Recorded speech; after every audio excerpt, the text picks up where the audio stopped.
ঘরে মাঝে মাঝে নামাজ পড়বেন, ঘরে মাঝে মাঝে কি করবেন?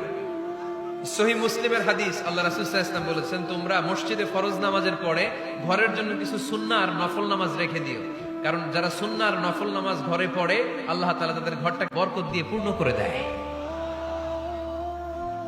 বৃষ্টি যদি হয়, কখনো বৃষ্টি, বাইরে প্রচন্ড বৃষ্টি, আপনি জামাত ধরার জন্য মসজিদে যেতে পারতেছেন না, তখন ঘরের সবাইরে নিয়ে আপনি জামাতের ইমাম হবেন।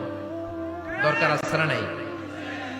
আপনি ইমাম, আপনার ছেলেরা পেছনে, মেয়েরা পেছনে, নারী পুরুষ একই কাতারে দাঁড়াতে পারে না, তো আপনি ইমাম, পেছনে আপনার ছেলেরা, এর পরের কাতারে আপনার মেয়েরা আর আপনার স্ত্রীরা। পারা যাবে না?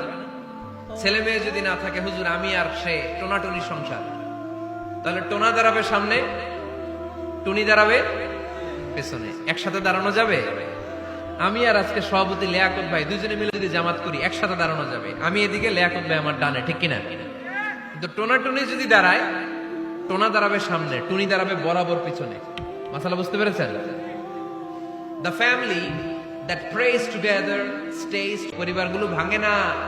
এই পরিবারের ডিভোর্সের কথা শুনবেন না। এই পরিবারে আছে শুধু শান্তি আর শান্তি। চিল্লায় বলেন ঠিক কিনা? তাহলে 3 নম্বর ফর্মুলা সুজানগরবাসীদের জন্য যেটা আমি শোনালাম, ঘরে জামাত সালাত পড়বেন। বৃষ্টি, জামাতে যেতে পারতেছেন না, সবাইরে নিয়ে আপনি ইমামতি করেন, অথবা তাহাজ্জুদের সময় বাচ্চাদের ডিসেম্বর মাসে প্রায় অফ থাকে না? কথা কয় না? ডিসেম্বর মাসে ছুটি আছে না নাই? আচ্ছা, ছুটির সময়গুলোতে তাহাজ্জুদের প্রোগ্রাম করেন বাসায়।